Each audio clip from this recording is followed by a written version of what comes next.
Andhra Pradesh deputy CM Pawan Kalyan గారు పంచాయతీరాజ్, గ్రామీణాభివృద్ధి, పర్యావరణం, అడవులు అండ్ సైన్స్ టెక్నాలజీ శాఖలు తీసుకున్నారు. అయితే ఇప్పటి వరకు కొన్ని రోజులు రాజకీయాలు, కొన్ని రోజులు సినిమాలు అంటూ సాగింది. ఇప్పుడు పూర్తి స్థాయి రాజకీయాలతో ముందుకు వెళ్తున్నారు. అయితే ఇప్పుడు మ్యాటర్ ఏంటంటే తిరుపతి జిల్లా మంగళంలో ఎర్రచందనం గొడవం దగ్గరికి వెళ్ళడం జరిగింది. అక్కడ ఎర్రచందనం మొత్తాన్ని పరిశీలించారు.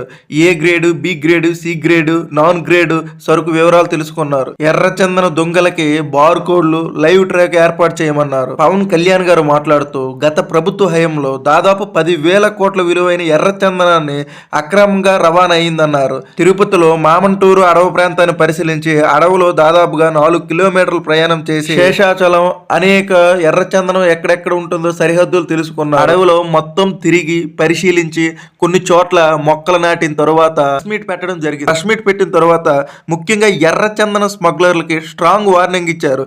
ఇప్పటి వరకు ఒక లెక్క, నేను వచ్చిన తర్వాత ఒక లెక్క అన్నట్లుగా మాట్లాడారు. మీరు ఎర్రచందనాన్ని అక్రమంగా ఆపితే మంచిది, లేదంటే మిమ్మల్ని నాశనం చేసే వరకు నేను వదలనని డిప్యూటీ సీఎం పవన్ కళ్యాణ్ గారు అన్నారు. ఇంకో మాట అన్నారు, ఎవరెవరైతే అక్రమంగా రవాణా చేస్తూ దొరుకుతారో వారందరికీ వాళ్ళ ఆస్తులు కూడా కోర్టు సీజ్ చేస్తుందని హెచ్చరించారు. పవన్ కళ్యాణ్ గారికి అడవులు, పర్యావరణ శాఖలు ఇచ్చిన తర్వాత వాటిపై ఎంతో శ్రద్ధ చూపి ముందుకు వెళ్తున్నారు. ఏజెన్సీ ఏరియాలో, గిరిజన ప్రాంతాల్లో రోడ్లు లేకపోయినా, మంచినీటి సౌకర్యం లేకపోయినా ఏ విధంగా ఆ ప్రాజెక్టులు ముందుకు తీసుకువెళ్తున్నారో అందరికీ తెలిసిందే. డిప్యూటీ సీఎం గారు ఇంత స్ట్రాంగ్ వార్నింగ్ అయితే స్మగ్లర్లకు ఇవ్వడం జరిగింది. మరి స్ట్రాంగ్ వార్నింగ్ తర్వాత ఎర్రచందనం అక్రమంగా రవాణా తగ్గుతుందో లేక పెరుగుతుందో చూడాలి. ఇలాంటి మరెన్నో ఇంట్రెస్టింగ్ వీడియోస్ కావాలంటే నా ఛానల్ లైక్ చేయండి, సబ్స్క్రైబ్ చేయండి.